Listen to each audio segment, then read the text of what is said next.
Speaking for myself here, I was never into guitar pedals. What did he say? I always just preferred a guitar and an amp.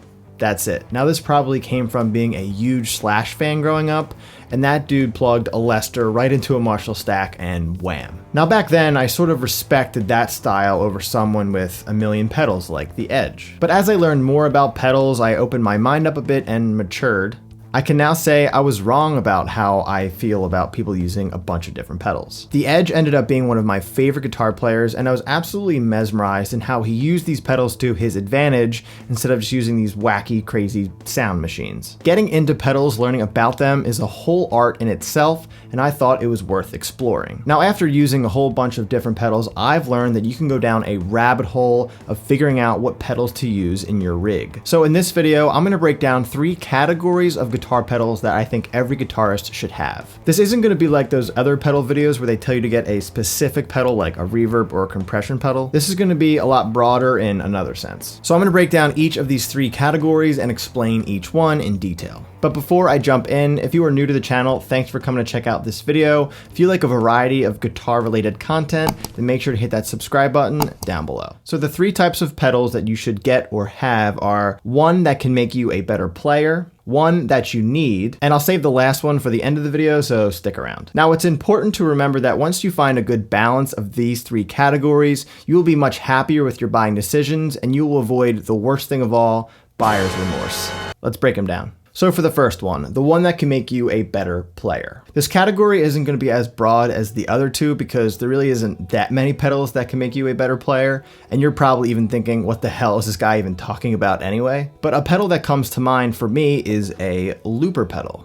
A looper is an incredible tool for practicing. There's tons of benefits using it, like getting better with timing, it can help you write songs faster, and it's a way better alternative than just noodling over absolutely nothing. Now for a first-time looper, it can be a bit challenging to get it right. It takes some practice to learn how it works. Once you get it down though, you can start to add layer after layer after layer and create really cool music. This is a great skill to have, especially if you're looking to gig by yourself. You can accompany your own playing and make your sound much more full. I've linked a few videos of some loops that I've created, as well as some other awesome guitarists have created and their YouTube channels down in the description, so make sure to go check them out after watching this video. All right, so the next type of pedal you should get is the one that you need. This can be qualified as almost any pedal really, it just all depends on your situation. For example, if you're in a U2 cover band, you're probably gonna need a really great delay pedal, or if you're starting to gig more and more, you might need a really good tuner or a noise gate. But like I just said, it all depends on your situation that will determine what you actually need. Let's say your band wants to start playing more heavy music, then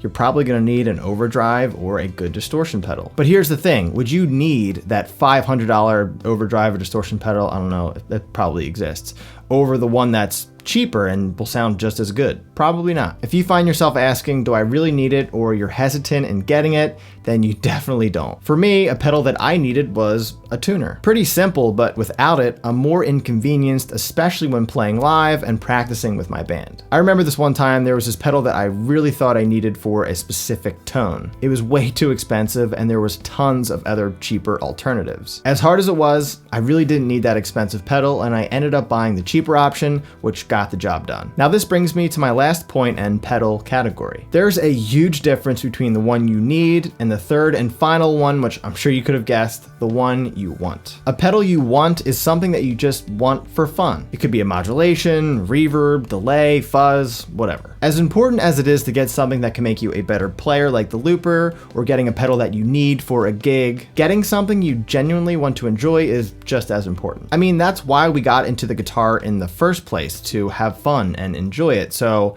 you can't forget that. The pedal that I really wanted was the Strymon Deco. This pedal is like 8 different pedals in one and does all these effects like chorus, flange, double tracking, tape delay, and does them all very well. The Deco actually ended up being very useful for gigs, session work and for playing live with my band, but I mainly wanted it just to have a cool pedal. So my point here is, if there's a pedal that you really want, I think it's just as important to get that one as it is to get one that you need. Now here's the most crucial part of the video. You have to find a really good balance between the three. The pedal that can make you a better player only comes down to one pedal really. So I think having a good looper can be helpful, and we can push that category aside for now. But when you find a good balance of what you need and want, you won't find yourself having all of these pedals that you really didn't want, or having all these pedals you really didn't need. This will also help with buyer's remorse, especially for those on a budget. It's very possible you need a reverb or a compression pedal. Every guitarist situation is different. And depending on that situation, you can focus on all three categories,